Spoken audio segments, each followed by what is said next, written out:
This is for the nerds, this is for the brainiacs, this what we deserve. Go ahead and play it back, you ain't gonna touch me, you not gonna do nothing, you are not above me, I bet you wish you was me, I know it, I know. What is poppin', everybody, and welcome back to another special episode of the Only Friends podcast. Well, you know, I'm here with my only friends. I don't have my Tortoise shaker. Sorry, no. Tortoise. I'm sorry. Landon, do it.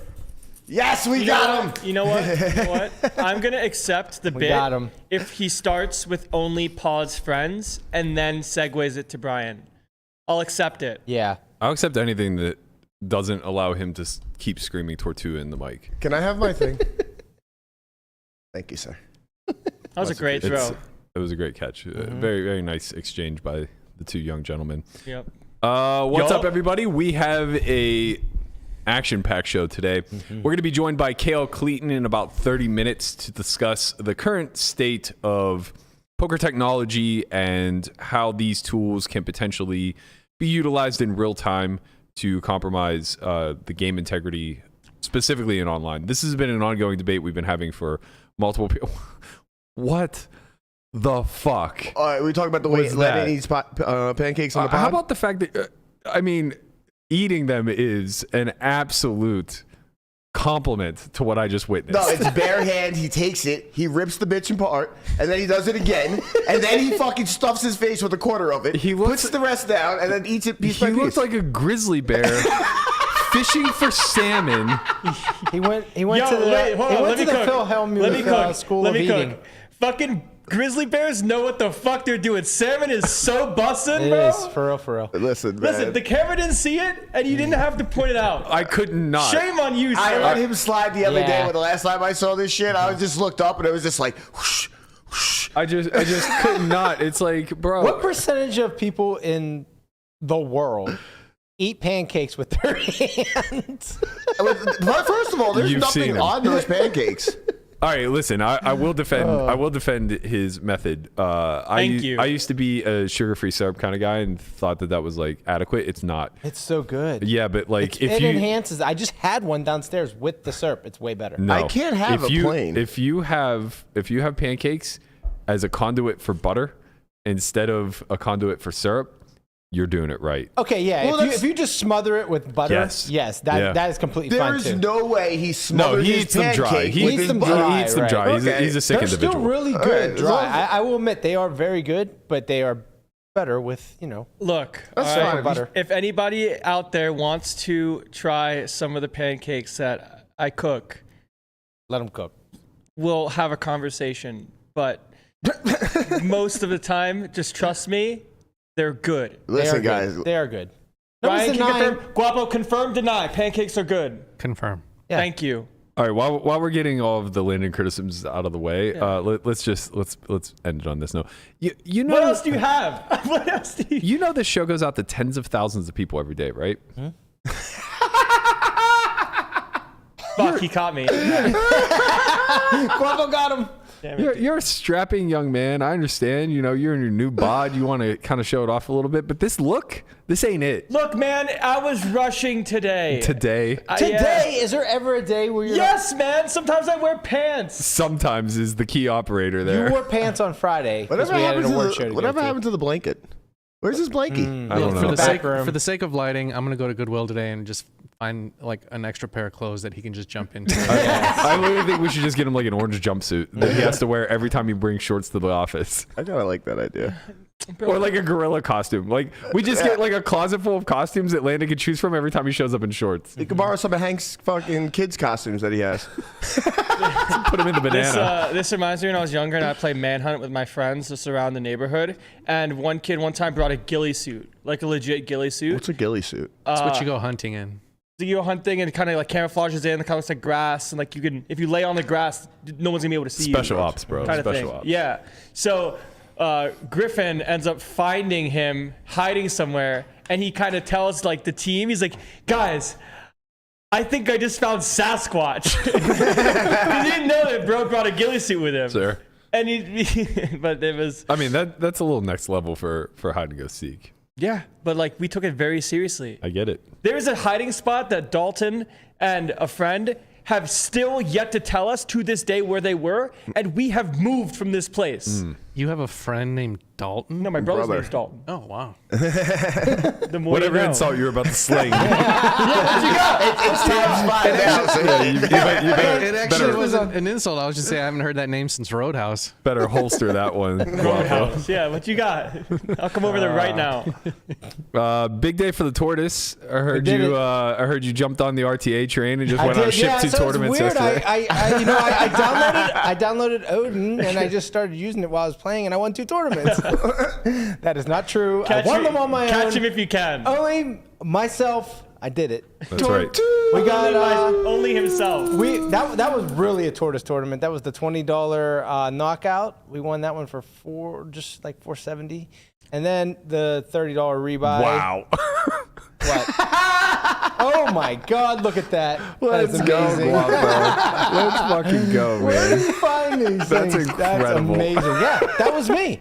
That was me at the table, just spitting hot fire. Wow. 2 tournaments one day. One day, yeah. Can you make What a that? boss, Can you make man. that your Twitter avatar? One of those Tortoise pics? I might have to. Just for the day. I, for the forever. What do you mean? Like, yeah. That one in the full armor was that was nice. Let him know. I was there happy it with is. This one's pretty artistic. Yeah, he's Wow. fucking cooking, bro. Yeah, look, let him cook. He's fucking cooking. He actually is. The shell is actually cooking off of his body right now. How do you think turtles would taste barbecued?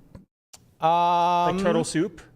I don't know. I feel like they're probably a little tough. Yeah. Well, you know. That's why they're stewy. I bet. You know, you make a stew out of them. You know they make barbecued like alligator.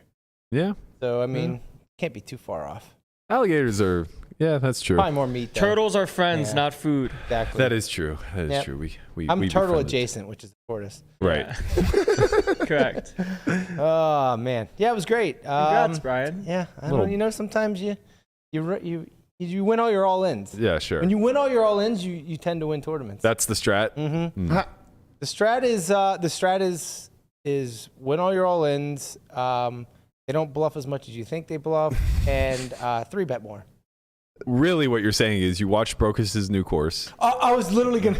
Damn it! You took my. I was gonna say it was just maybe it's a coincidence that I watched Brocus's new course the day before, and then I just rip off 2 tournaments. Maybe. I mean, maybe you guys should just head to solve4y.io and go ahead and get that membership. Right, 2-week free trial. You can watch it yourself and win a couple tournaments the next day. Yeah, ship it.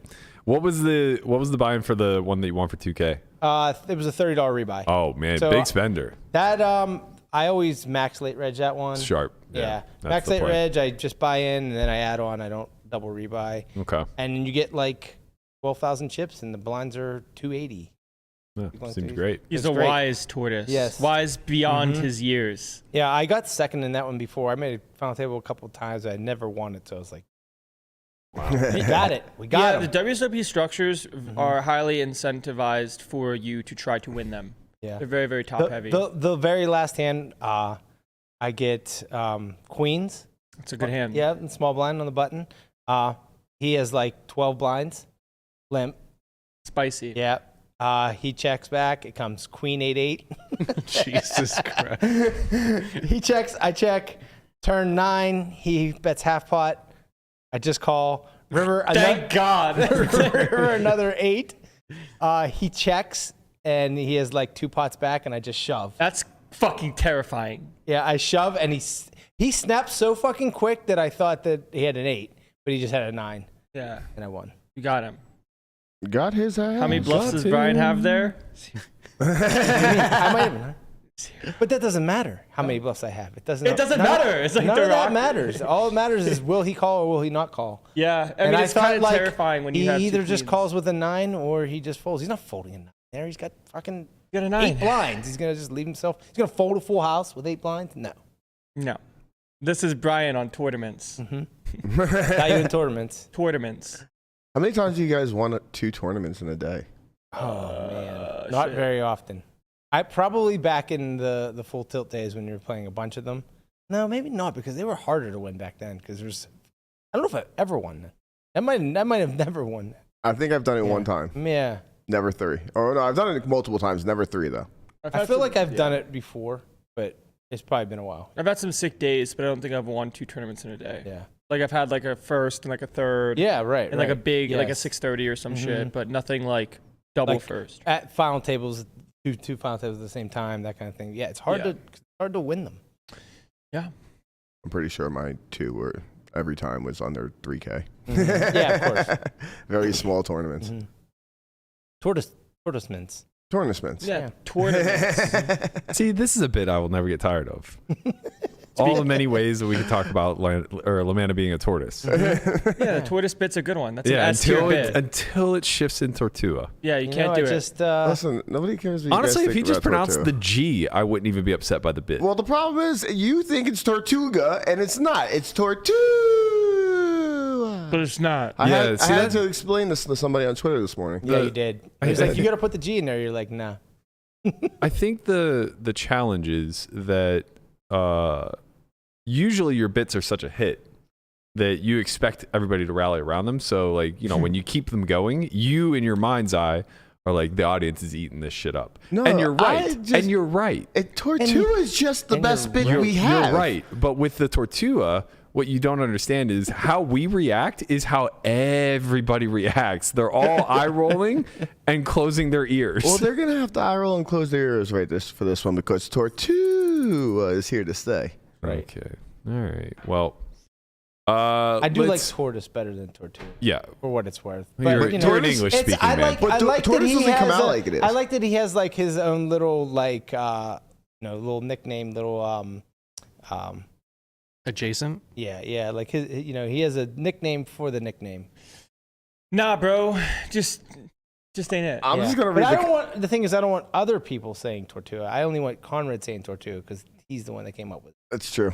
That'd be great if you guys could just take that private and, you know, No, only, baby, we're going public. We're public. Yep. only- IPO drops. only IPO have drops his next bit. week, bro. What is this? We're a publicly traded company. Tortua coin?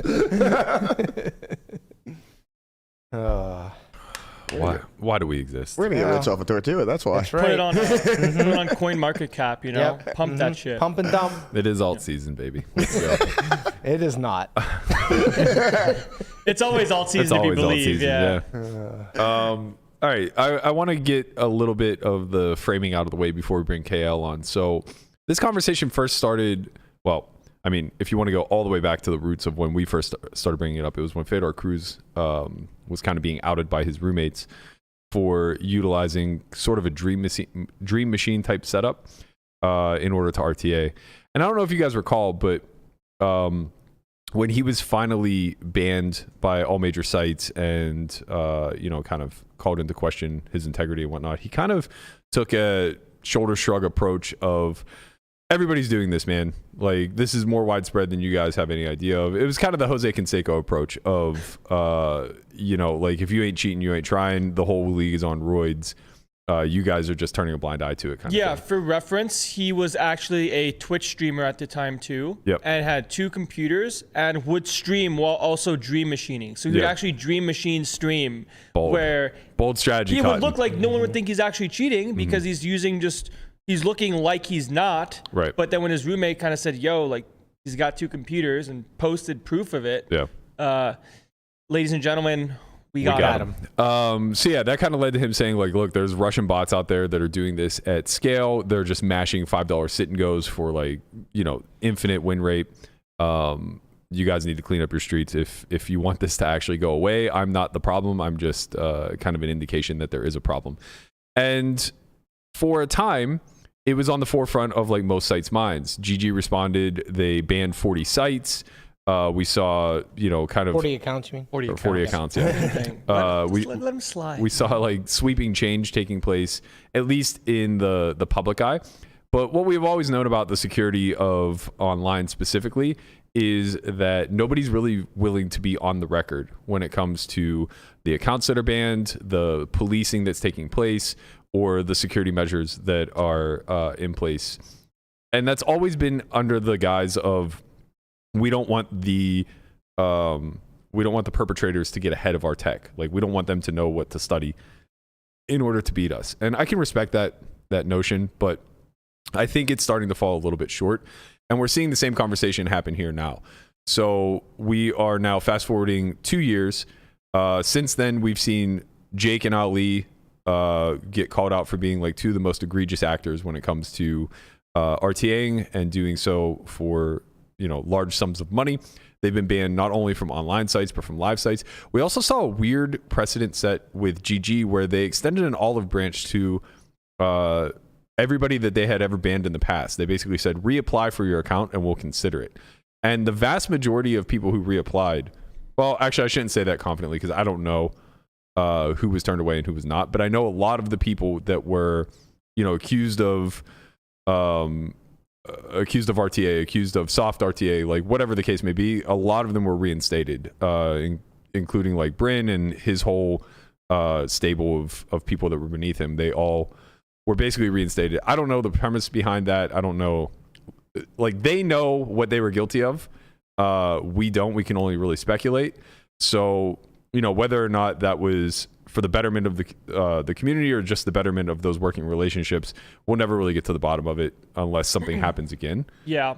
What are your thoughts just in general when it comes to the ideas of some sites say that preflop charts are allowed, others say that preflop charts aren't, but it definitely can't be policed in a way that people that do use them all get caught? Well, it could. Really? Well, it could to the same degree as RTA. It would require them having a cold machine if they wanted to do it without getting caught.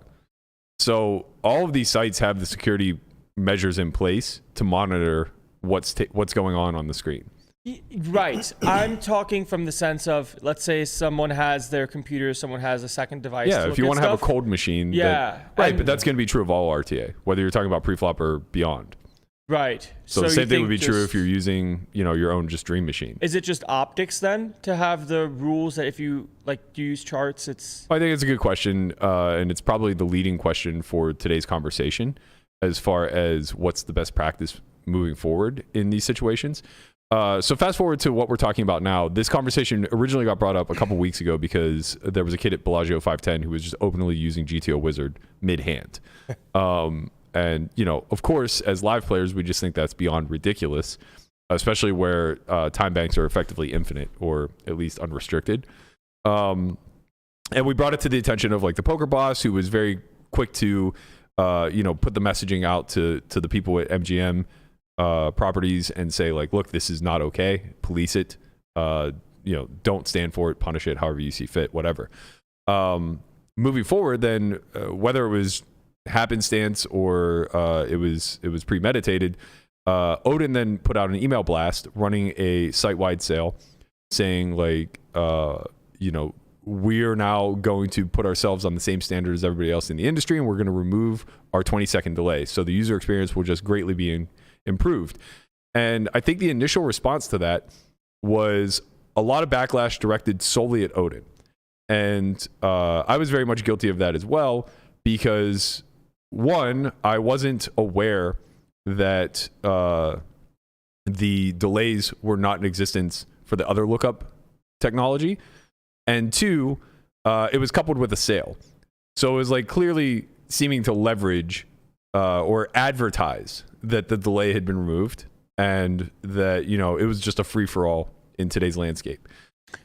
Yeah, there was the marketing email blast bit of oh, hey, it's a sale and there's no delay. Yeah, look, if you do something that's optically bad, which this is optically horrible for your business, you're going to get blasted. You can't get upset that you fucked up and ran a marketing scheme that is optically horrid when people are just yo, what the fuck, you're selling RTA, right? Yeah. However, after getting neck deep into the conversation thereafter, and reaching out to the heads of GTO Wizard, the heads of Ruse, the heads of I spoke to Rory privately, I spoke to Galfon privately regarding Vision and Run It Once. So basically, all of the products that are out on the market, including KL, who owns Range Sharing Pro, who we'll be talking to shortly, I reached out to all of them, and they all had very similar sentiments, in the sense of stating that RTA was a clear threat to the industry. They were all very interested in working with operators to help police it. They're all executing some sort of anti-RTA mechanism within their software, but none of them, much like the operators, want to be public with what their method is. And again, I understand why. You don't ever want people to get ahead of your security, but I also understand that now that the conversation is brought to the forefront, it's much more important to be transparent. And additionally, the only thing that Odin was utilizing as an anti-RTA agent was the delay, which is now gone. Yeah. Therein lies the issue in itself from like the way I see it from the optic perspective. When sites, and for what it's worth, not someone that uses Wizard for anything that I've done before and didn't have any sort of knowledge that there was no delay on Wizard. But if you have the sentiments as a business saying that you're trying to have these anti-RTA type of systems in place, yet you're selling software with zero delay, those two sentiments do not align. Correct. Inherently. Well, correct. But I mean, that's the conversation. That's the greater conversation that I want to have is where does the responsibility lie on the operators versus the tech devs? And we'll get into that. Or I'll frame that as we bring KL in. But I guess the last points I want to make are that though, as communicated to me, speaking privately with all of these operators and owners, though the majority of all of the other sites do have some sort of anti-RTA detection in place, whether it's some combination of a triggered delay based off of multiple spots being looked up in a short period of time, or it is some sort of like lookup authenticator as well as like timestamp versus board texture, like do these overlap, is there potential for this type of stuff? There's a lot of like, I guess, hidden RTA detection in place, and whether or not Odin has any of that being executed, to my knowledge they don't, doesn't really matter. My whole point isn't that this is Odin's fault, right? It was just a poor marketing. It was optically poor from a marketing standpoint, and that is what it is. Like, whatever. If anything, like to some degree, we should thank Rory for starting this conversation, because I was very much not in the know. Yeah, I'm when on it comes to the side other of tools. net positive. Right. So I think like net positive here, whenever it comes to breaching the conversation, and he's probably been overly dragged a little bit because of a poor marketing campaign, is what it is. There are a lot of other reasons why I don't personally think Rory should be the head of all things ethical, but that's neither here nor there, not a conversation that I want to have now. The framing that I want to have with regards to KL and bringing him on is, where does the responsibility lie here? And I think that it's a very important one, and one that branches out way beyond poker, because as we these are conversations that people much smarter than us are having worldwide as we delve into the AI marketplace, so to speak, right? Where do the ethics and responsibility to police lie in specifically unregulated markets like ours? And the fact of the matter is, the reason why I think that this is so critical is because these tools that are being utilized now as study tools have been around for a decade, right? The original Dream Machine may have, I imagine, originated as a solver similar to like PO. May or may not have existed. No, it 100% existed. What are you talking about? May or may not have been utilized in real time. Oh, I don't know if they used RTA or not. I don't care. Yeah. I mean, like, whatever. I'm not speculating on that. What I'm speculating on, or what I'm saying is that it evolved the same way we're seeing the training space evolve. So the original Dream Machine that, Ike and those guys had developed was probably around before PO, or maybe around the same time as PO, but wasn't public like PO was, right? I'm sure that eventually graduated into a database lookup system because it's the next logical evolution. And that happened long before GTO Wizard or Odin hit the market, right? It's just a matter of how public it is, because for all intents and purposes, if you created scripts and had enough terabyte space to run every board, every texture, every position, you could just have your own database through PIO, where you can click a tab, open up, and it can literally say like, open different board in this folder, and you can have it all. Right. And that very easily becomes RTA through also scripting, right? So you can just very easily script that. Bots are more sophisticated now than they have ever been. I think like people misunderstand in the past, bots and RTA were very far apart because the technology was so simplistic. Like botting was like simple scripting where you would have very simple solves preloaded into the bots because it was good enough to win, and you didn't actually have. Now it's to the point where like with AI, we can just solve it in real time. Like products like Ruse, Prometheus. I'm trying to think if are there any AI based solvers that are out there right now. But anyway, they're capable of doing Wizard. No, Wizard is database lookup. It's a database lookup. Yeah. Sure. And there's a big difference though, because the accuracy of AI is going to be significantly greater than a pre-solved database lookup, sure. right? Because they get dated. We learn more things as the AI keeps iterating. Yeah, for sure. I mean, when I look at some hands through Ruse, there'll be some spots where if you give dynamic sizes, you'll see bet sizes being chosen by solve that people just don't show up with yet. Right. Like some spots are you just go for 150% pot on flop, or right. you don't see it yet, but now because of AI lookup, you right. might. So what's important for the framing of this conversation, in my opinion, is that what we see publicly is only a derivative of what exists privately. So I don't think, I thought Phil made a very good point where I don't think that all of this barking back and forth with one another of company owners is moving mountains the way we think it is. Because the fact of the matter is, for every Ruse Prometheus that exists on the market right now, there are 10 other AIs that are operating in the shadows, probably in real time, that are absolutely fleecing the pools, right? For every database lookup like Wizard and Odin and the other ones that exist, there are hundreds, if not thousands of them amongst elite level poker players. Like I know guys who aren't even in poker anymore that had database lookups 6 years ago, 5 years ago, right?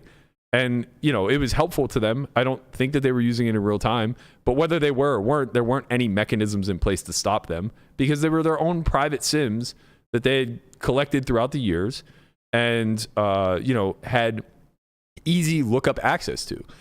And scripting really does, it really makes these things efficient, right? Like that's one major layer that all of these softwares that are on the market need to be wary of, is that if they are able to be scripted into, then they're able to be turned into RTA, right? Because if you can just run a script that data scrapes your screen and on a cold machine runs it now through these open market tools, you have RTA. It's really that easy. Yeah. Right? It's probably already happening now. For sure. Certainly. And don't get me wrong, like they're clunky. They're not going to be nearly as efficient as something that like you get built privately, but they're going to get the job done for a greater win rate than anything a human could do on their own, I suppose. Yeah. It's kind of tough spot, Yeah. I guess like one last thing I want to clear up before we bring KL in and have a deeper conversation is there was something that was getting pulled out of context where Rory was implying that I was saying that you or Jeremiah could somehow beat a bot heads up, and that wasn't at all what I said. I said that a lot of top tier players don't see this as an issue because if one or two players in their pool are botting, they can still have win rate, right? So the pool doesn't necessarily get so tough that they're suddenly losing. Right. Like there might be some recreationals in the pool where top players in a 6-max game can still have the highest win rate, but some of the win rate gets taken from the people that are using the lookups in real time. Right. Everything publicly available right now doesn't really handle multi-way all that well, if at all, et cetera. We can go down the line. But the whole point that I'm trying to make is that I was never implying that somehow these guys are open sitting heads up and looking to play against bots. Like, of course, that's not the case. What is the case, though, is that online is still very fruitful for a lot of people. And this is a look into the future as to how that can stop being true. Right. The best players can still win. It's just giving a potential living to people that will look for ways to have some small significant win rate over a long period of time without actually having skill and using nefarious action. Tough to win 2 tournaments up against a bunch of bots. Well, I don't know. People do it on ACR all the time. Well, there's not Rampage. Yeah, it's not well, Rampage. like it kind of brings up the other sort of conversation to be had when it comes to the whole multi-counting plus RTA use plus the card sharing. Like there's a lot of stuff that happens on in online poker as a whole that's been happening for decades, right? Since the start of it, in that regard, that definitely increases win rates by a ton. But this is like all that on steroids. Right. Yeah. And so now if you have access to whole cards, you also have access to the RTAs in real time. You have the database lookups, and it's never going to be like a public thing, but there's definitely lots of ways that you can do very well for yourself through cheating, So now it's like, how do operators combat that?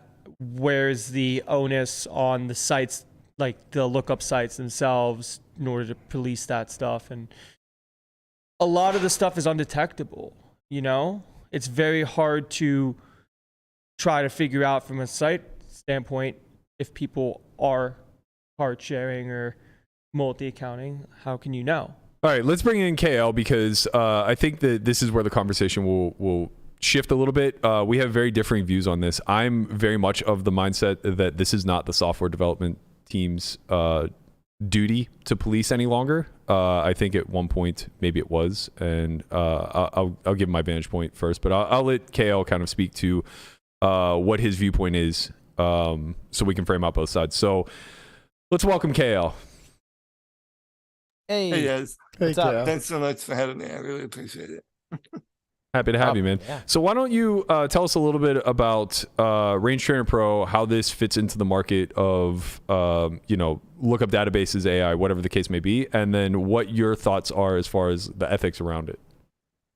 Yeah, so Range Trainer Pro began purely as a pre-flip range solution, stemming back from 2017 and the DNEGS contest and everything around that kind of gave me the idea. As we launched, basically a bunch of people were like, hey, are you thinking about getting into Toastlet? And oddly enough, we had been for a really long time. We've been working on it really quietly in the background, not saying anything. We didn't want to overpromise, underdeliver if we couldn't hit our timetables internally. That's something I think is really important to point out.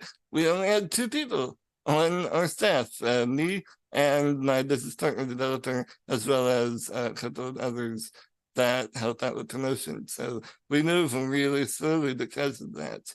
But as we started rolling this out, one of the very first things that we had as an internal discussion was recognizing that this should be used in a way that was unethical. And how do we, try to make that less of a thing from the beginning and be kind of proactive in that prevention. And what we came up with was essentially a time delay was the only way that we could figure out that was 100% unavoidable from a user standpoint. Basically, we could do sidecar applications that checked for, hey, do you have a poker client open? If yes, you can't look. But you can just open the software on another machine. Mm-hmm. We talked about doing some sort of altered time delay, similar to what I understand Ruse has implemented now. But like I said, I don't want to speak, authoritatively on other people's products. I just know that from our perspective, time delay was the way that we wanted to be proactive, and with a ton of research where basically we would join play money tables or jump on play money sites with friends. We would try to figure out how long do we need to set this to make it actually, valuable and viable. And what we found was 20 seconds for a flip and then 5 seconds for a turn and river. Whenever you add in all of the user time for selecting the board and so on and so forth, made it to where theoretically you could RTA for about 2 hands, and then you're out of time bank completely. Right. And you can no longer do so. And so what we've done is we've implemented that. when we launched, we were unaware of any other sites that were coming online, just like any other sites probably didn't know that we were coming online. The first time I heard about Odin was actually the last year WSOP was at the Rio. I saw I'm sure everybody remembers like seeing the big giant billboard outside Rio and being like, what the fuck is that? And then going inside and seeing that booth. And I just remember privately thinking like, oh man, other people have the idea. Maybe we're not IQ 9000. Maybe we're only like IQ 90.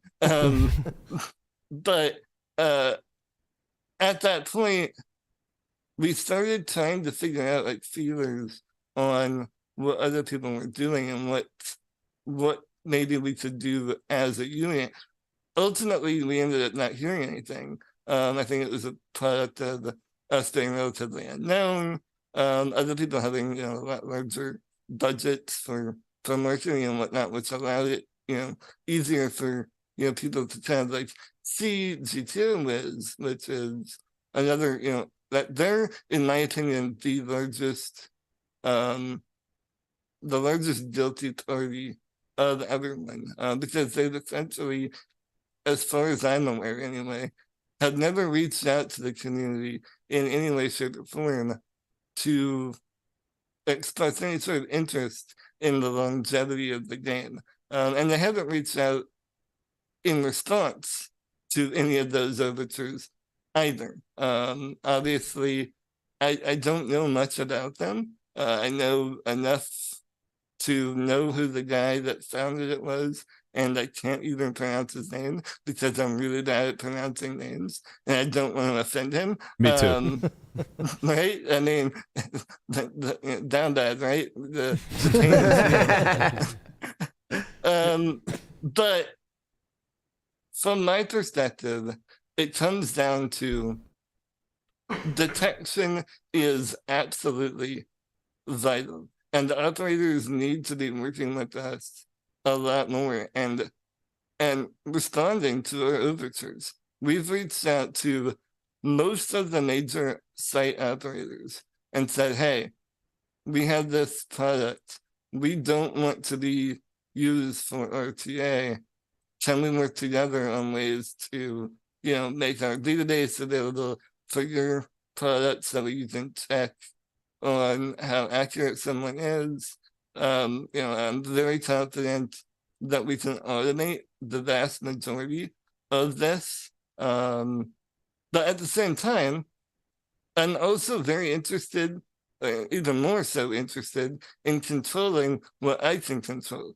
And that is prevention. We can all control that as training operators. And so it's kind of like, yeah, it's great that we can cure cancer or treat cancer in a lot of respects, but I would rather just not get fucking cancer by not smoking. Yeah. And I think that is something that we have in our power. It's literally it's one line of code in many respects that says delay output by X seconds. And that's all it is. It takes zero effort on our part in order to be good actors. The only effort that it takes is a willingness to look beyond the bottom line and realize that in the long term, all we're doing is cutting short the poker ecosystem. And so we're making a quick dollar in the short term, but killing online poker in the long term, because at the end of the day, live poker is fed by online poker, or at least it helps feed. And it's cyclical, at least in my opinion it is. Yeah. And so if online poker dies, I believe live poker also begins to go downhill, because we no longer have nearly as many satellite winners that, get into big events. We no longer have nearly as many recreationals that have fun playing online, that, want to go to the casino for a weekend and play. People just basically kind of start to give up the game a lot more. And now all that liquidity in the market begins to evaporate. And I think to some degree, the United States can be a use case against that argument to a certain degree. Not fully, but since Black Friday, we've both recovered and grown, I would say, without much legal poker. And that's not to say that you're not correct, that there is some sort of overlap between the two feeding one another. But I don't necessarily wholehearily agree that like live poker dies without the existence of online. I do agree with you, though. I'm not proposing that it dies. Yeah. I'm not proposing that at all. What I'm proposing is that liquidity comes down. And at the end of the day, liquidity is the driver of games. And so, instead of you having 3, as you would call giga whales in your game, now maybe you only have 1 or 2. Don't you think that's kind of counter though to what we see in the United States? The legal markets actually have like some of the worst live poker outside of Nevada.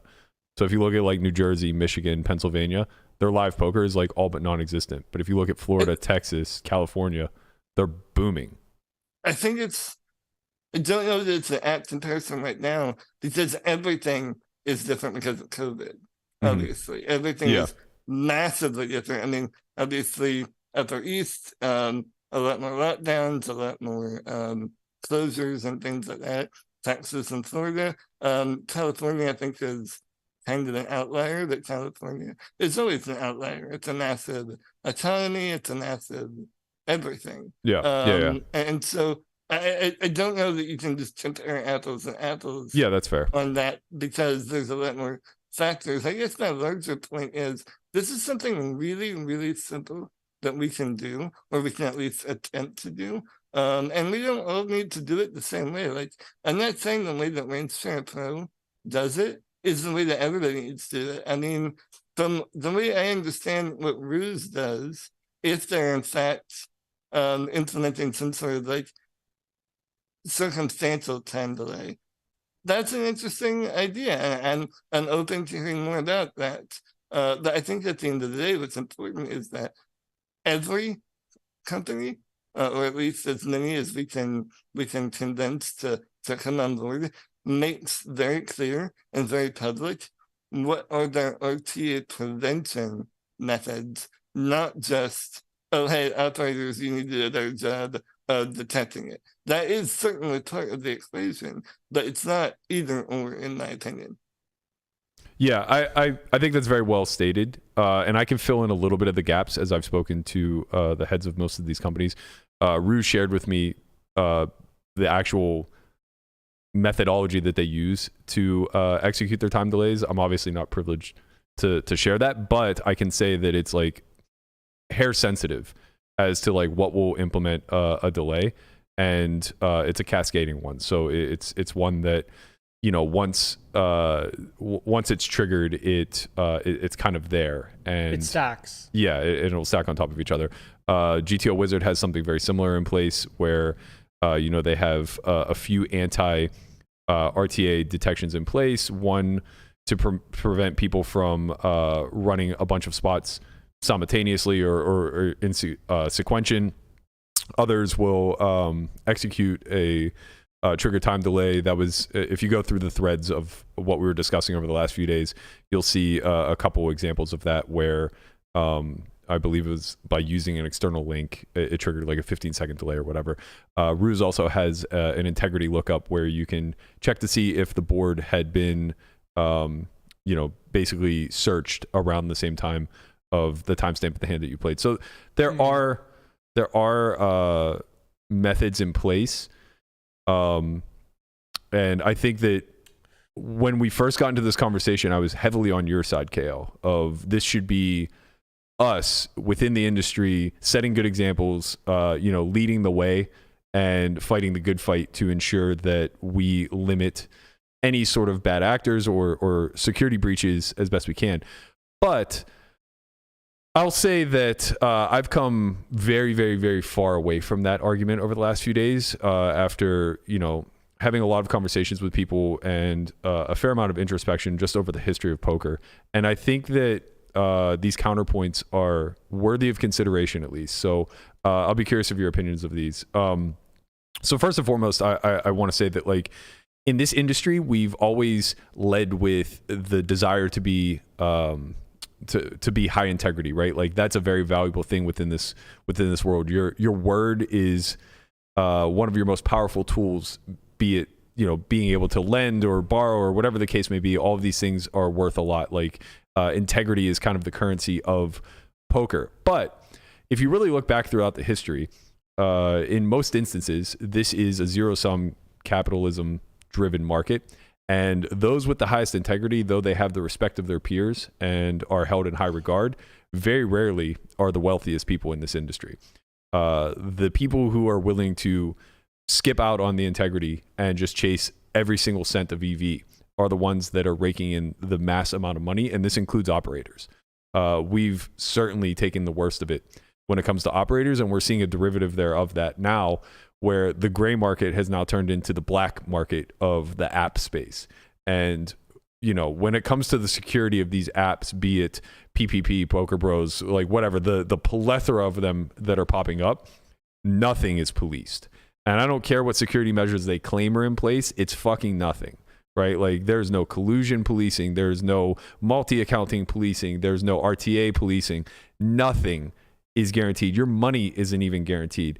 And this black market makes up such a large percentage of all online poker right now that we're not talking about a tiny little subsection of the market, like a 1% or 2% thing that may be a problem.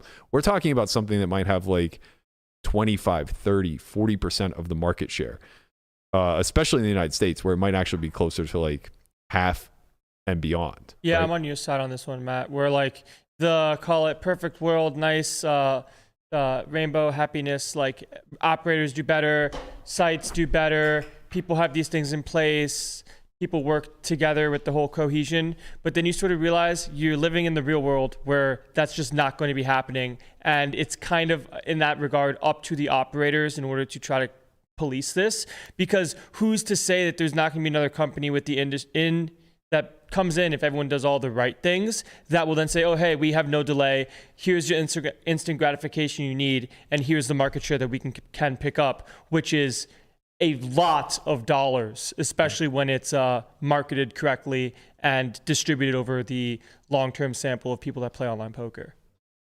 Yeah, and I think that the other major point here is that this onus has been thrust upon us, the consumer, for decades, where we're the ones who are expected to self-police. So now that we, the consumer, are becoming we, the operator, or in this instance, the tech developers, that onus is following us. And the expectation from the operator standpoint is you guys police this at a grassroots level. So my biggest pushback here, KL, is not that you shouldn't consider ethics. I much like you, hold business ethics above all, right? Like to me, there's no reason to be in business if all you care about is bottom line. And, you know, I think we come from a different vantage point here. We're never going to be the richest guys in the community because we do this, but there's an opportunity to set precedents and to maybe move the market in certain directions. The issue is that even if you could get every single operator on board right now, and let's be clear, like GTO Wizard drives this market. They're far and away the biggest player. Even if you could get GTO Wizard on board, it doesn't prevent somebody tomorrow from launching a new product that says, fuck you. We'll do it better. We'll do it more efficiently. And you guys being ethical is going to be what costs you bottom line and allows us to win market share. Yeah, so I think that goes back to kind of the other half of that, which is there's now somewhat significant, I don't want to get my head out over the skis here, there's now somewhat significant discussion happening amongst some of the us operators, tool operators, with basically forming, as part of this compact, an RTA detection asset that we can essentially allow operators to use. I do want to poker operators. to use. I do want to point out that like everything that you've suggested as far as what operators should do, ought to do, are required to do, we've reached out and offered to do. We've had meetings saying, we are here. We know that other sites like this exist. We want to be good actors. How can we work together to create some sort of automated system to basically check player hands versus known databases? I think now where the real power in kind of a lot of us working together is being able to pull our databases, have more raw data to draw from in order to compare. And in that world, it would be very, very difficult for a new actor to come in and essentially say, hey, cheat with us, and by the way, we're cheaper or whatever it is, because our kind of hive mind, if you will, would theoretically be able to out-detect them. It would be able to shut them down in a way, if we can get poker operators to come on board and actually send us a message back saying, yeah, we'd love to have a meeting. But what we've been faced with and dealt with are two major obstacles. Licensing. You have to have some sort of gaming license in whatever locality that operator is registered in order to work with them many times. Even the gray market sites have some sort of and for what it's worth, you're not alone on that. Every single operator I've spoken to, from Rory to GTO Wizard to Ruse to you, all of you have attempted the exact same thing, reaching out to these operators. Exactly. So using your suggestion, using what you're kind of advocating for, which I completely agree with. I don't think we're particularly far apart. I just don't view it as an either or. If we've done everything we can to assist them in doing their job, and they're still not apparently super interested in at least making a public show of what they're doing, doesn't it then seem reasonable that we should want to do what we are personally capable of doing? I realize it's not enough. No, I understand what you're saying. It's the fact that it's not enough is why I push back, because I think two things happen. One, if we dampen the problem by putting these delays in place, not only will other competing products pop up that remove the delay, but the private sector, which is clearly going to mirror the public sector, if not advance it, is still going to be operating undetected. So what happens is you take away the upward pressure from the consumer to the operator of having them police things further. And the second thing is, in these black markets where this is absolutely not being addressed in any capacity, it's going to run even more rampant.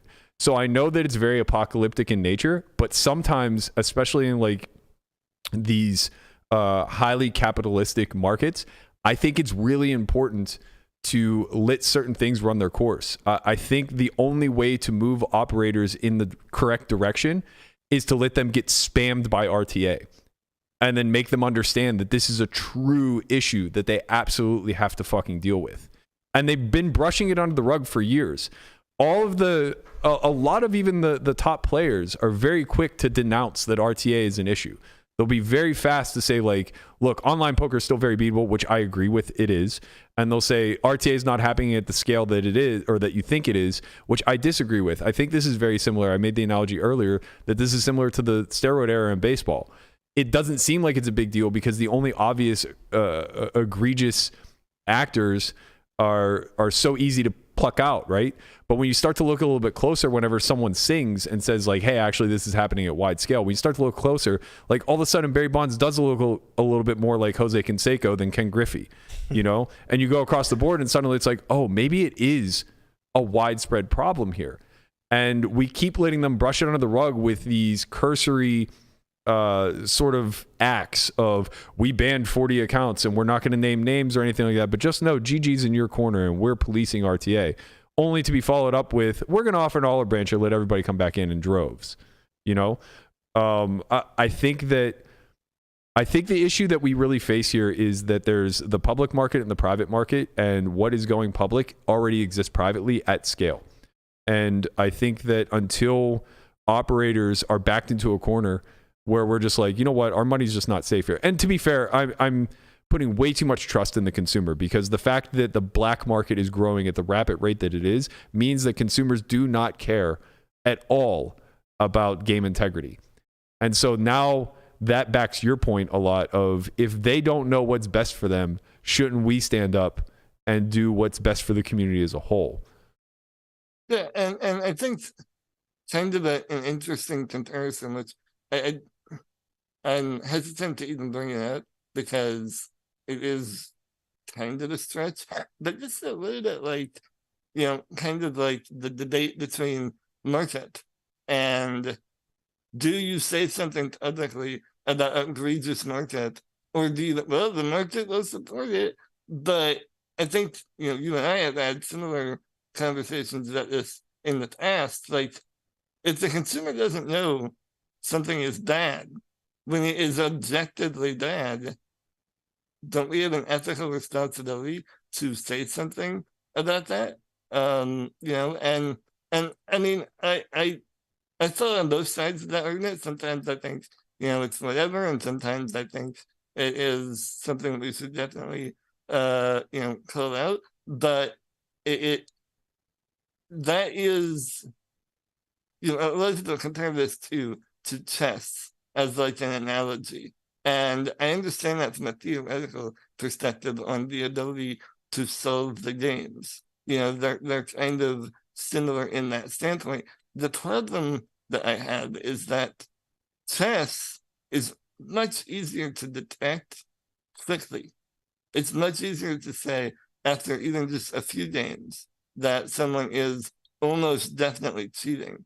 With RTA, if someone's doing it well, as I think most of us can agree, there are a lot more out there than we realize, and they just do it at a high level. If someone's doing it well, it can take thousands or even, you know, over 10,000 hands or more in order to have a statistically significant sample in order to accuse someone of cheating. And that's like the bare minimum, right? And so in that time frame, that user is now allowed to take significant amounts of money out of the ecosystem. And that is a massive negative impact on the ecosystem. And so I agree with you that we need to push operators. And I think we can do that both as consumers as well as, you know, training site operators. We can, you know, use this kind of moment to try to make change and increase movement in terms of publicly showing what sites are doing to detect and prevent RTA. But at the same time, we can also do the same thing without them.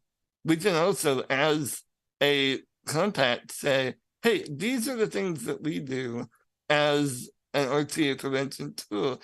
And I just want to push that slightly on the it's impossible to detect, because at the end of the day, the more data that is available, which, so if you include every lookup site that is available, GTO Wiz, Range Pro, Odin, Hybrid, so on and so forth, if you're able to form basically an insane amount of solved data where everybody has kind of run their own solution, and then you can train an algorithm to look at that kind of neural network, that neural mesh, and then lay that over the top of hand histories from sites.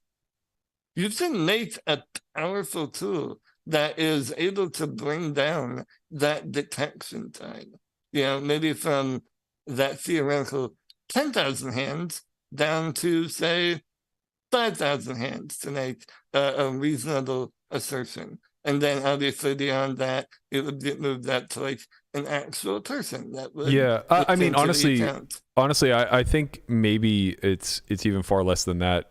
You know, based off of some statistics that like I saw Dom speaking about with regards to DTO. You know, he was basically saying that in their numbers, most high level pros aren't even operating above a 70% accuracy threshold. So it's like, you know, let's be clear. The ability to execute a solution is available, right? Like when this happened in chess, chess.com didn't just sit on its heels and say like, well, God bless, you're all going to be IMs and grandmasters moving forward because, you know, the engine's just going to play each other and we're all going to live with it, right? No, they took steps to execute ways of forming games that were not able to be botted, whether that was policing the actual engines themselves, which obviously they executed some quote unquote RTA detection for, or it was creating like finding ways to create new derivatives of games. Like I'm not sure that I don't know enough about chess's history of like where blitz chess and all these other derivatives came from, but I imagine that part of that was a byproduct of engines becoming so proficient and so accurate that they were looking for ways to implement the human element back into the game a little bit. And, you know, we've seen that evolution a little bit on the sites. PKO is becoming highly popularized, is a bit of this pushback. But, you know, let's call a spade. Whether these security measures are already in place for the operators or not, they're widely available. You know, these database lookup sites have been available for years. And certainly I would hope that the security of major billion-dollar companies would have already had them before they went public for training, right? Same should be true of these AI tools. Like we already see Prometheus and Ruse hitting the public market. Like I can't fathom that PokerStars, Party Poker, et cetera, hasn't already been in development of these similar products. And if they haven't, if they were waiting for it to go public, how are these sites just not being acquired? Yeah, don't get me wrong. I do not think that any sort of online site has any incentive to work with a lookup / database site thing because it's effectively just trying to then use that as a flex, where now you have the people working for one site saying, hey, we work directly with Stars, right? Now Stars works with you, tells you how they do the detection system. Now you have outsider information to the way that they go about banning and detecting things, which then can be used against them in a certain way when it comes to the acting standpoint of how sites are using these things private. Exactly. Right, so you have to keep it private, and they're going to try to figure these things out on their own for themselves, where they're never going to look at a site and say, oh, hey, we're now working with them, because the people that they work with will not say, oh, hey, we're with Stars, you can trust us. And there's no incentive for that.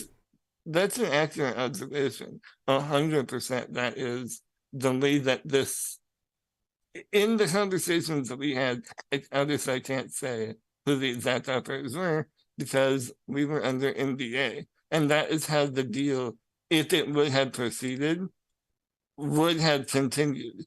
We wouldn't have been able to say, oh, hey, they're using us. Oh, hey, we're using them. It would have been a completely private, behind-the-scenes deal. The only thing that we would have gotten at it from a PR perspective would have been that we could have then had the opportunity to, after a certain amount of non-compete time, theoretically, if that ended up in the final deal, before we could go to other operators and shop the same idea.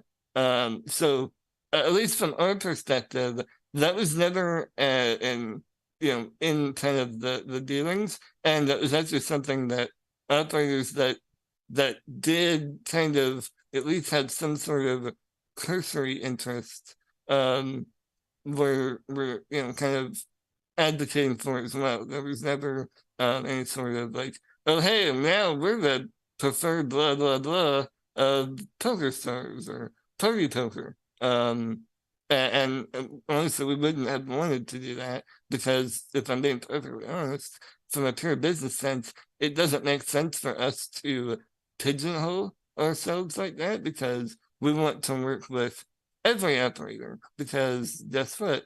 If we're providing those services to every operator, that means more resources that we're needing to use, which means that that's more contracts that we get to sign. Sure. But what we can say for certainty is that all of these sites, to some degree or another, have refused, right? They've all turned down each and every one of you in the space.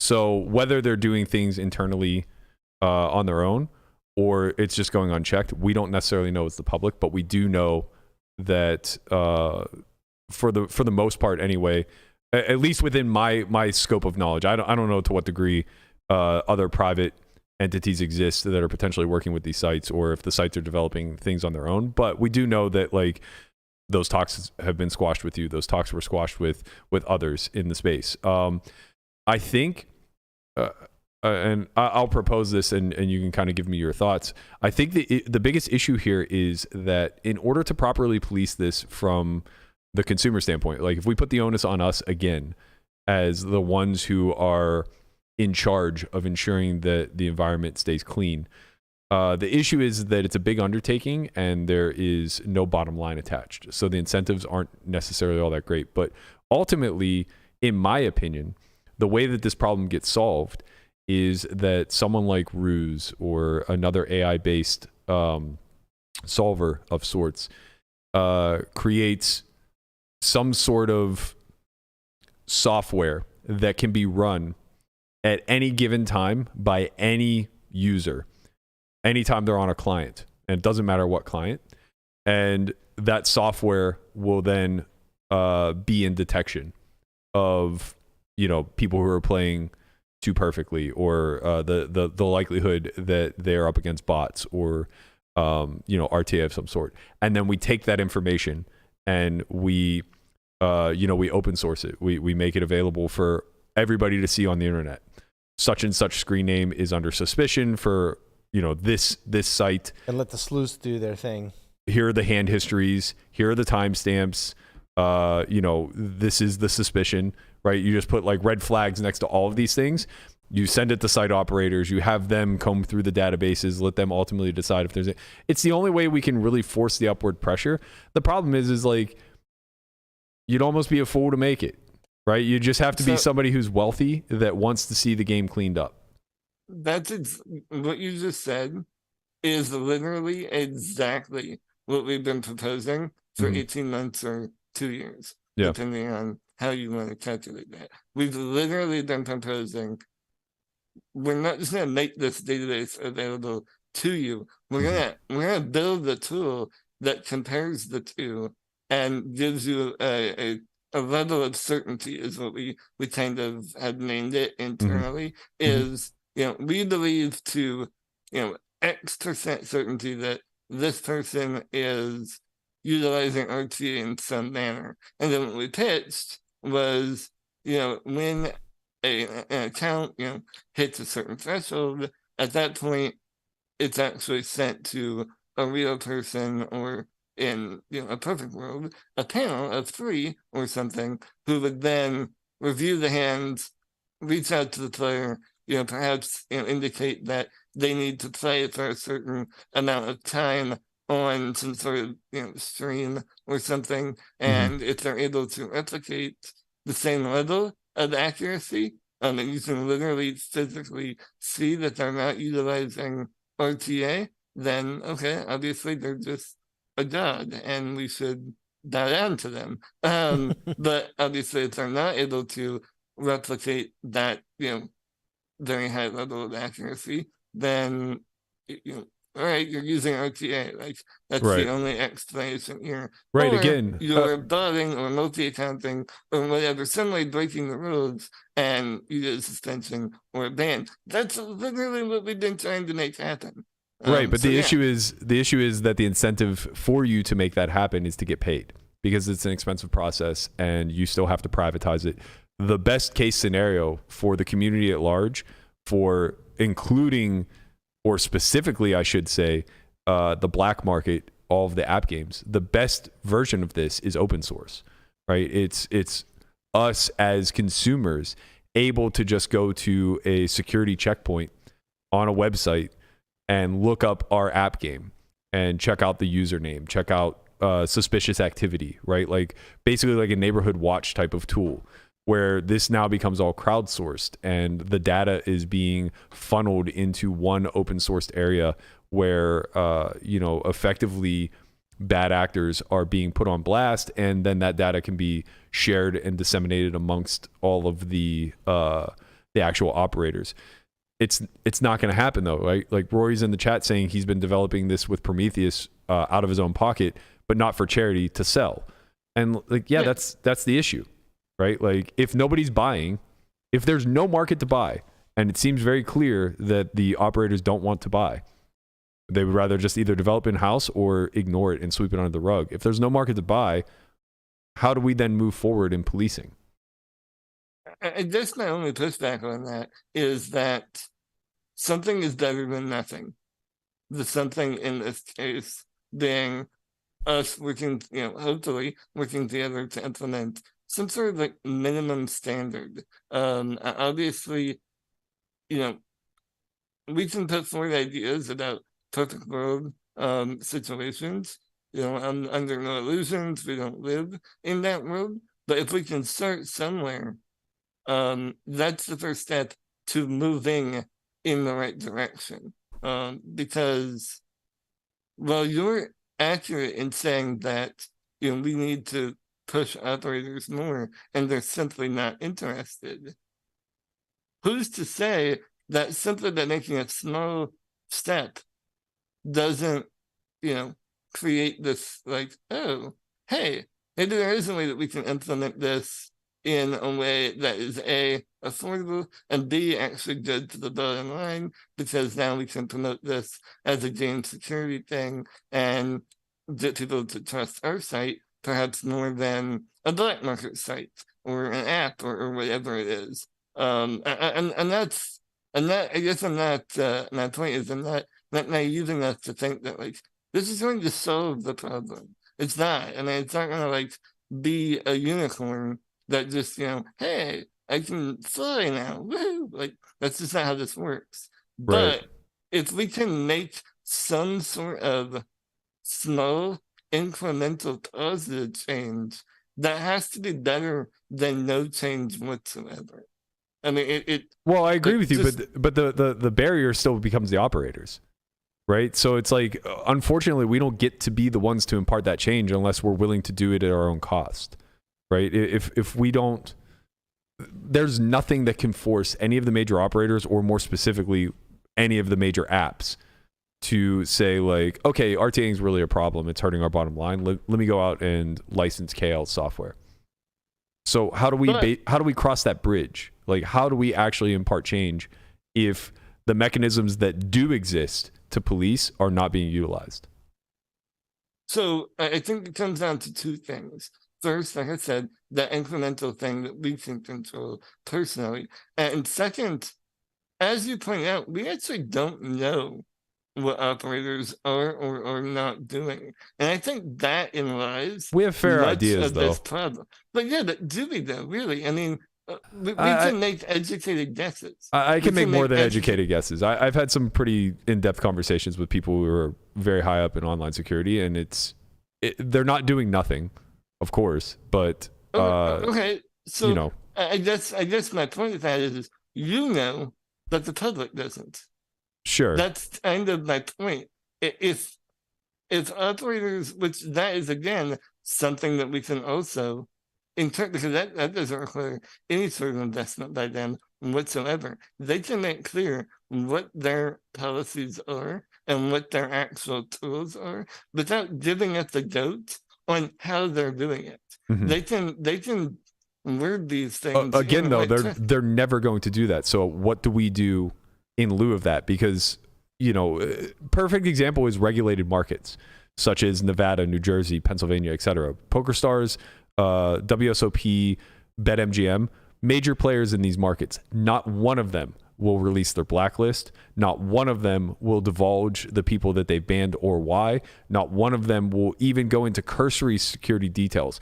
And those details have nothing to do with people working the system, right?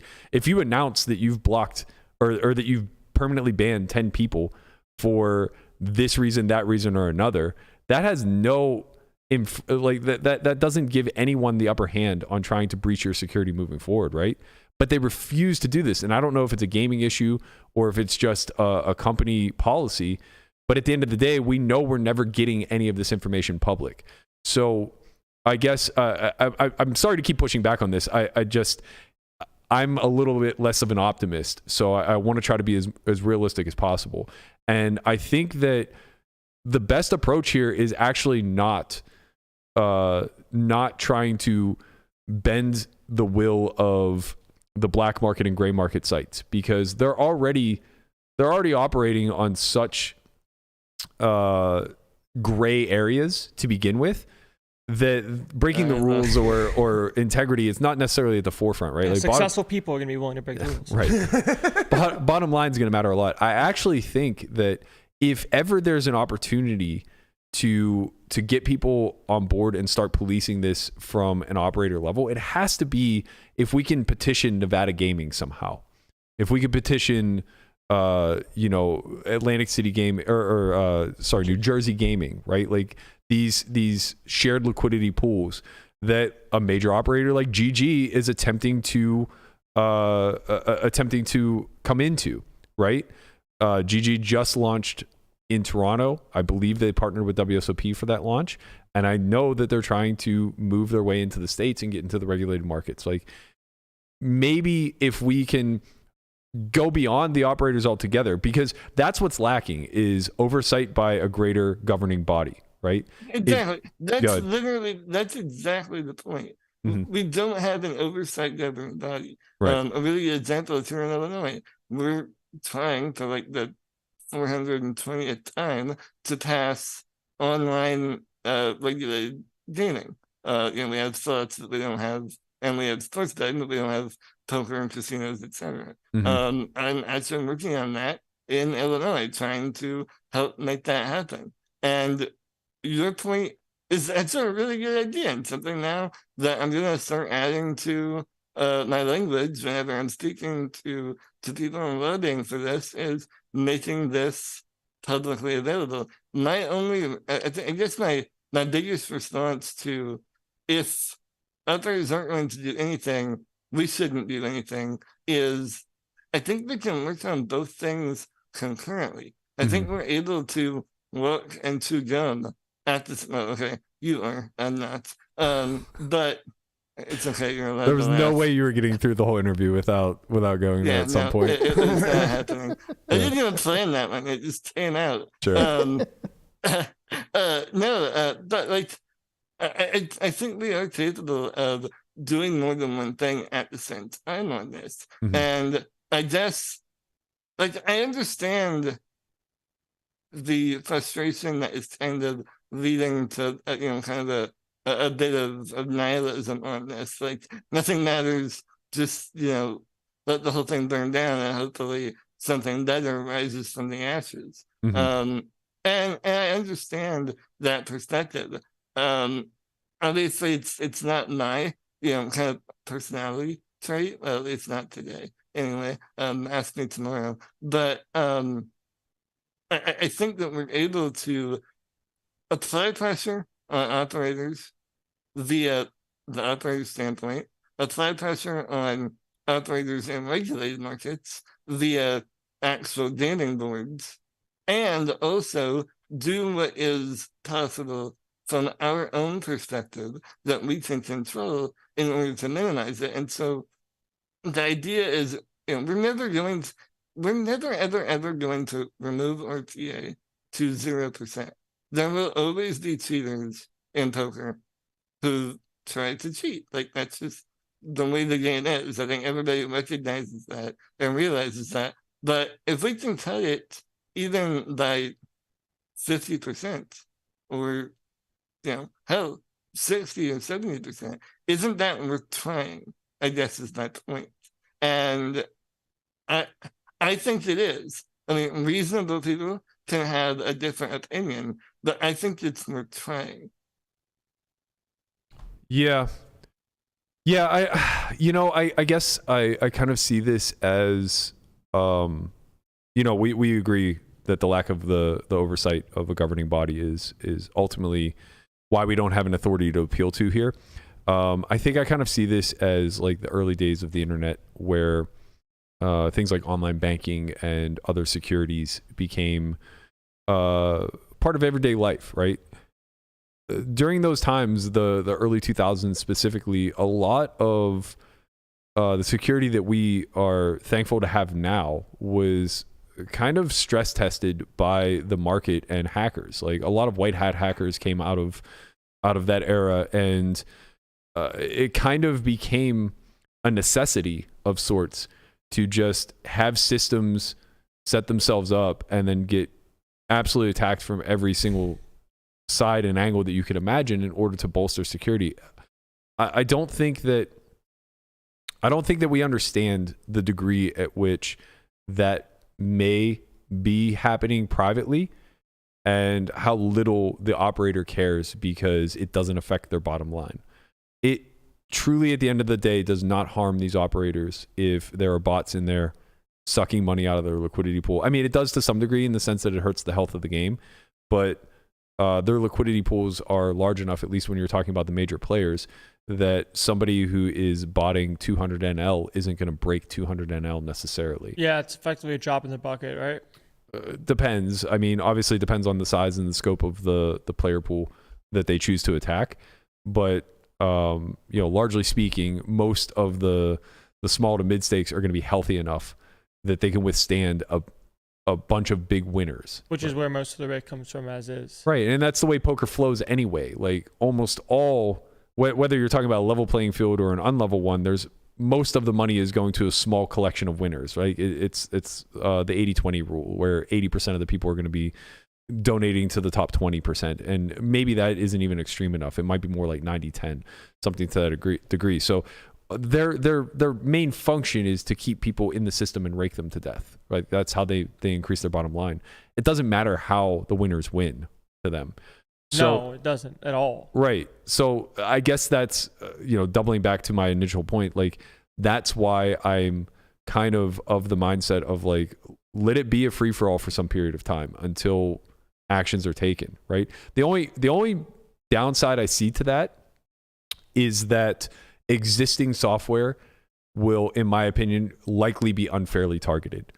So I could see a world where they put policing mechanisms in place for if you have Wizard or Odin or publicly known software versus a privately owned. If you have those open, as opposed to just detecting anything that is, taking advantage or botting or RTing. Or right, whatever. because if you're using a public software and call it, they have the scripts and they see that you bet a certain size that the script has that's preloaded, where you have your own, call it, secret solver program on your computer that isn't as detectable, that has the AI function within it, you could probably just kind of sneak away. Mm-hmm.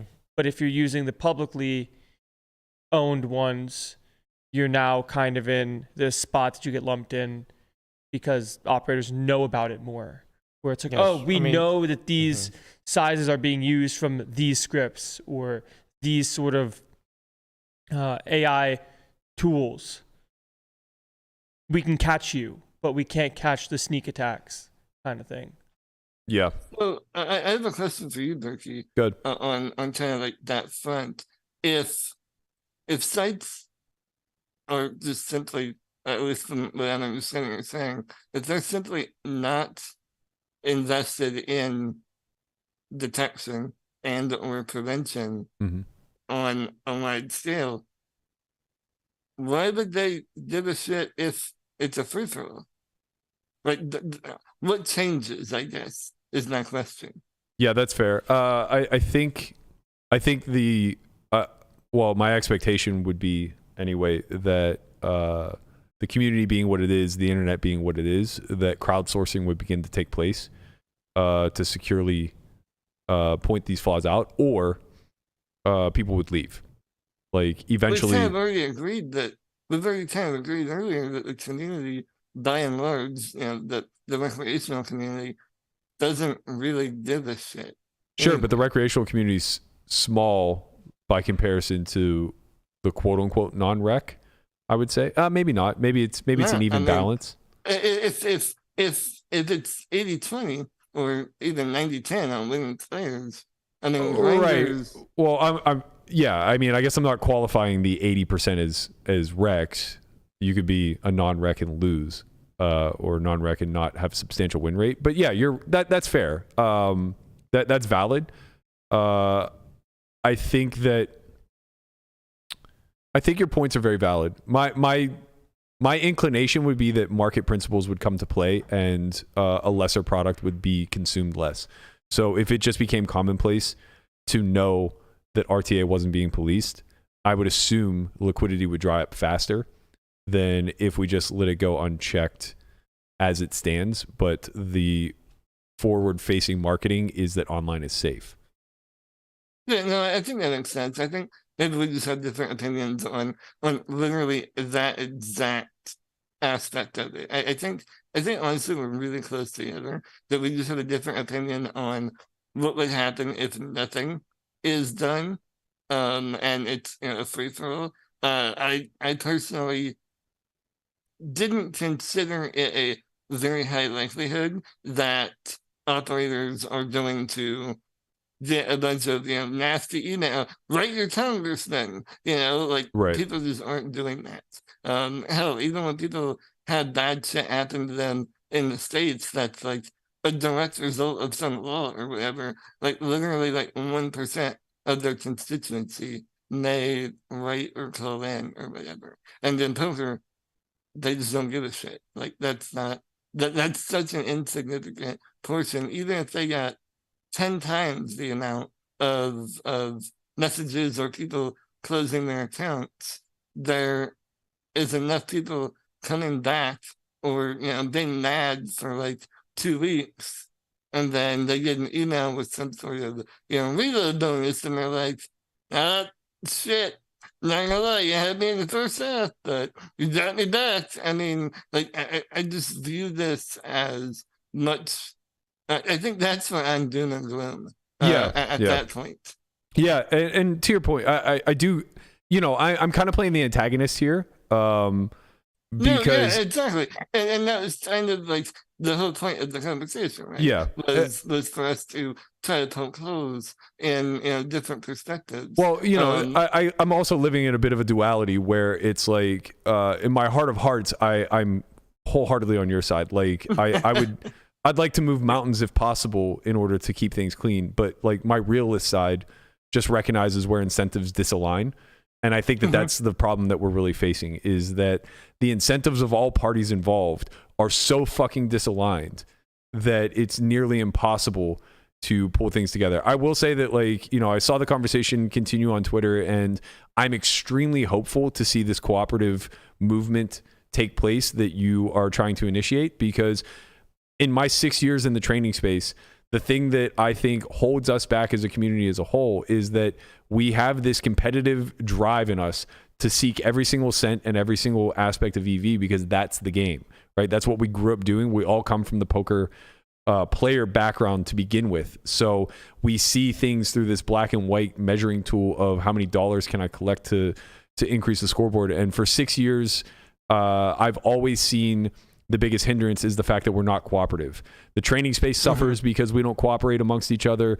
The now tech space suffers because we don't cooperate amongst each other. And don't get me wrong, competition breeds a better product at the end of the day. So I don't think it should just be all kumbaya where there's one training site and there's one piece of tech or anything along those lines. But I do think we limit ourselves in a lot of ways because we'd rather bite each other's heads off than find a way to work together. So I'm highly optimistic that that's going to change. I shouldn't say I'm highly optimistic. I am optimistic that can change, and it's exciting to me to see you spearhead it.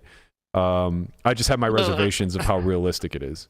I mean, listen, I'm fully aware that other people have tried this and they've failed, and there's a reasonable chance that I will fail as well, or that anybody from any of the sites will fail. But at the same time, it's worth it to try, at least from my perspective. I mean, I I'm willing to put the time in to try to make it happen. And I'm with you. Yeah. I'm cautiously optimistic Yeah, that yeah, that's fair. something can be done, that something can be agreed to as far as, kind of like minimum, a minimum threshold of something we can all agree to, or even if we don't agree on the actual implementation, even if we can just simply agree on making our RTA prevention methods to the extent that they can be made public, Yeah.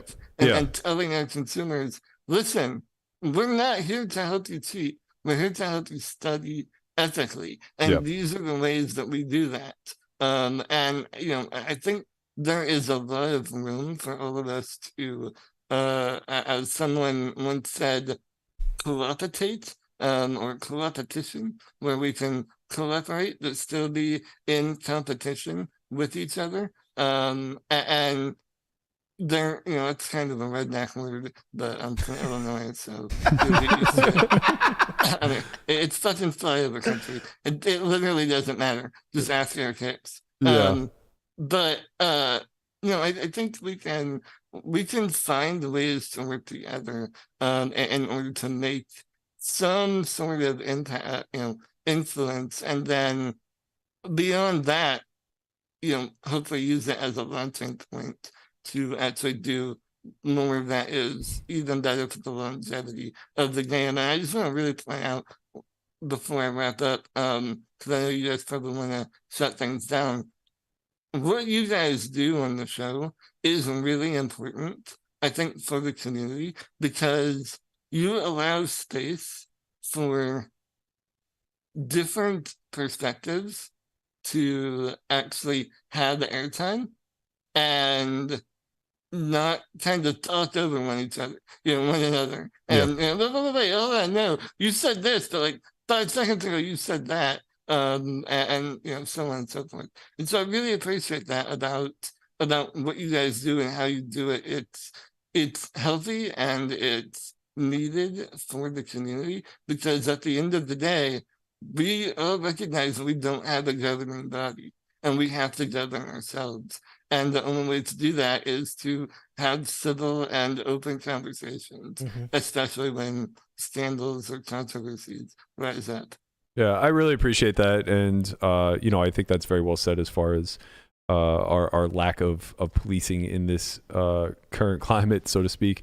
I mean, as somebody who's gone through the ringer on Twitter because it's not the best place for nuance, I'm a big fan of good faith arguments, and it drives me insane when people latch on to pedantic details that obviously are not within the greater context of what's being discussed. So I appreciate you acknowledging that, and I really appreciate you joining us today. I think that your perspective was a bit of a breath of fresh air, even if it wasn't necessarily one that we see eye to eye on. I do think we have a lot more overlap than maybe initially I had led on to. Do you want to give them a quick plug for Rain Trainer Pro and everything else that you're working on? Hey, I thought you'd never ask. I really appreciate it. I'm super proud of the company. I don't want to go into a ton of detail because we're running really short on time. Something I'm really proud of is we've been around, for several years now, and we've basically built this thing with about $500 to start. Had never had outside investors. Have never had anybody bring money into us. We've never operated a single month in the red, and we have brought a shitload of post-flop content to our database over the last 18 months or so. We're in the middle of a really massive site rebuild, and I'm extremely excited at it, having seen many of the new changes that our one developer, Matt Berkey, who is a fucking genius in every sense of the word.